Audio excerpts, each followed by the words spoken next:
For this demo, I take the role of a mall administrator. I'm responsible for different malls and the equipment installed there. And this is my workplace. This is the work zone we created for the demo.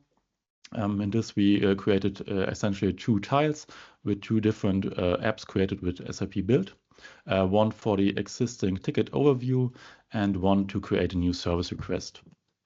To create a new service request, I just click the start process, and we implemented 2 or 3 different processes that you can will be guided through with simple click functionality. Based on the type I click, the process will be different. For example, if I want to create an inquiry, the process is really simple with just 2 steps. I just have to ask my question. If you figured out here down below, as soon as I clicked on inquiry, the existing ticket list automatically. Okay, so as soon as I clicked on inquiry, the list is automatically filtered on inquiries, which lets me see existing cases. If I now for this demo I want to create a repair request, this process is a little bit longer. I first choose my location where I'm in. For example, I'm in Berlin, 1st floor. I then choose which type of equipment is broken. And this example, maybe an ATM has a problem. I then get a card with the existing location and the existing ATMs that are installed in this location. Also, the filter again got updated, so I see existing. Okay, in Berlin, 2nd floor is already a ticket open, but that's not a problem for me. I just use this, for example. Say, okay, this ATM is broken, send it, and then the ticket is created in this Service Cloud.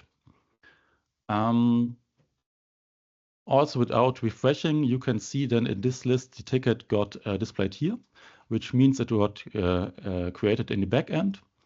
Then I quickly switch to the Service Cloud, and if I refresh this list, I see, okay, there's 1 new request unread.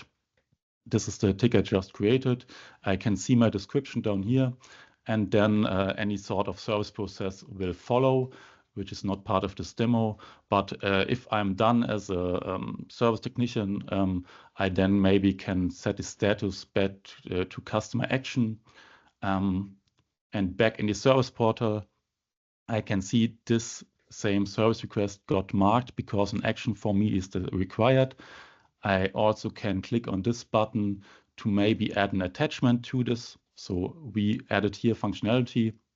And if I click on it, then I go to the detail view of this ticket. I see the attachments, I see the priority, I can see the last change of the ticket.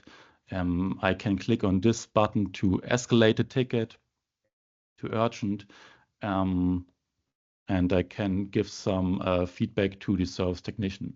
I can send this back. The status will be updated again.